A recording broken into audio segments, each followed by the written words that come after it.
અમરેલી જિલ્લામાં ભાજપમાં બળકો થયો હોવાના સમાચાર પ્રાપ્ત થઈ રહ્યા છે। આ સાથે જ સ્પષ્ટ બહુમતી સાથે ચલાલા અને નગરપાલિકાના પ્રમુખ નાટકીય રાજીનામા અંતે પ્રાંત કલેક્ટરની અધ્યક્ષતામાં યોજાયેલ સન્માન સભા બેઠકમાં ઉપપ્રમુખ સામેની અવિશ્વસનીય દરખાસ્ત ઉઠી ગઈ છે, જેથી હવે પાલિકા પ્રમુખ ઉપર યથાવત રહેવાની વાત પણ હાલ ચર્ચાઈ રહી છે। તો ધારી તાલુકાનું ચલાલા નગરપાલિકામાં જે છે તે પ્રમુખ નયનાબેન વાળા અને અવિશ્વાસની દરખાસ્ત બાદ પાલિકા પ્રમુખે રાજીનામું 22 ડિસેમ્બરે ધરી દેતા ચલાલા નગરપાલિકાની સામાન્ય સભા આજે પ્રાંત કચેરીના અધ્યક્ષસ્થાને આયોજિત કરાઈ હતી।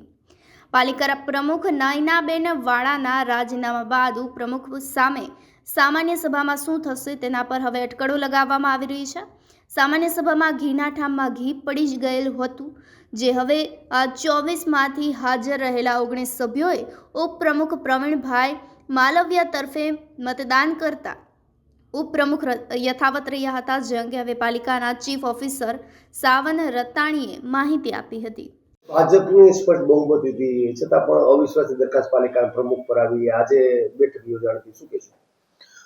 ચલાલા નગરપાલિકા ખાતે નગરપાલિકાના સભ્યો દ્વારા પ્રમુખ તેમજ ઉપપ્રમુખ શ્રી વિરુદ્ધ અવિશ્વાસની દરખાસ્ત કરવામાં આવેલ હતી, જે અનુસંધાને પ્રમુખ શ્રી તેમજ ઉપપ્રમુખ શ્રી દ્વારા આ બાબતે સામાન્ય સભા ન બોલાવતા માનનીય કલેક્ટર સાહેબ દ્વારા આ બાબતે ખાસ સામાન્ય સભાનું આયોજન કરવામાં આવેલ હતું, જે અનુસંધાને અધ્યાસી અધિકારી તરીકે પ્રાંત અધિકારી શ્રી ધારીની નિમણૂક કરવામાં આવેલી હતી, જે અનુસંધાને આજ રોજ તારીખ 24/12/2025 12 કલાકે નગરપાલિકા કચેરી ખાતે અવિશ્વાસની દરખાસ્તની બાબતની માનનીય કલેક્ટર સાહેબની સૂચના અન્વયે ખાસ સામાન્ય સભાનું આયોજન કરવામાં આવેલ હતું, જે અનુસંધાને કુલ નગરપાલિકાના 24 સભ્યો પૈકી 19 સભ્યો હાજર રહેલ હતા। આ અગાઉ 22 તારીખના રોજ નગરપાલિકાના પ્રમુખશ્રી દ્વારા કલેક્ટર સાહેબને પોતાના પ્રમુખ પદના હોદ્દાની રાજીનામું આપવામાં આવેલ હતું, જે કલેક્ટર સાહેબે એ જ તારીખે 22 તારીખે એની સ્વીકાર કરેલો હતો।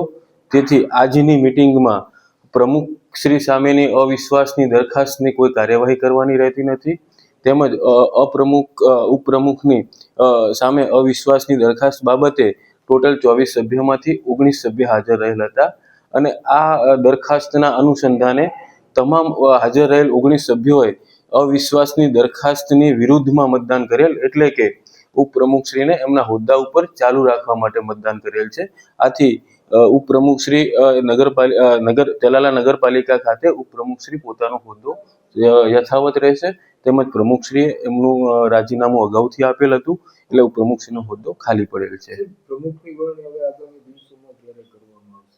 આ બાબતે નગરપાલિકા દ્વારા માનનીય કલેક્ટર સાહેબને રિપોર્ટ કરવામાં આવશે અને માનનીય કલેક્ટર સાહેબ આ બાબતે ચૂંટણીની જાહેરાત કરશે। દરખાસ્ત હતી પણ સાંગોપાંગ ઉતરી ગયું બધું, શું કહેશો? મને કોઈ મારો વિરોધી હતો નહીં, મારો કોઈ વિરોધ હતો નહીં। આ તો એને લાગ્યું હોય તો મૂકી અવિશ્વાસની દરખાસ્ત, પણ મારા તરફેણમાં 19 સભ્યોએ મને મતદાન કરીને મારી તરફેણ કરી છે। કારણ શું પ્રમુખ સામે અવિશ્વાસની દરખાસ્ત, ઉપપ્રમુખ સામે અવિશ્વાસની દરખાસ્ત, કારણ એ તો આંતરિક મતભેદ હોય થોડા ઘણા, અને એને પોતાના પ્રમુખને કુટુંબનું જવાબદારી સંભાળવાની હોય એટલે એને આપ્યું હતું રાજીનામું। તમારી સામે અવિશ્વાસની દરખાસ્ત સભ્યોએ અગાઉ કરી હતી, તો આજે કેમ સહમતિ? તો પાર્ટીનો આદેશ હોય પ્રમાણે ચાલતા હોય લોકો।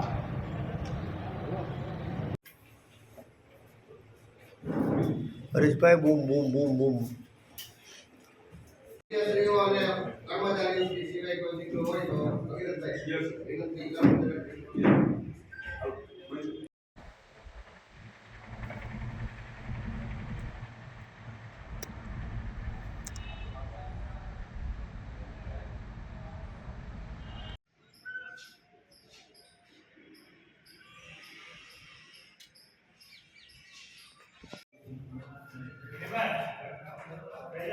ભાઈ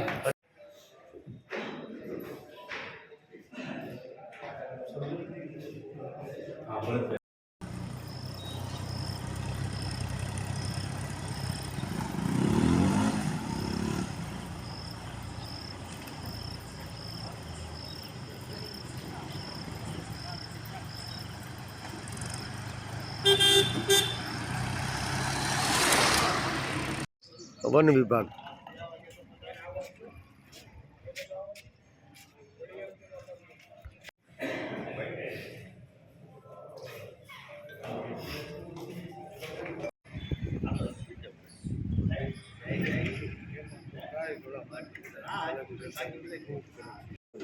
એવું સાહેબ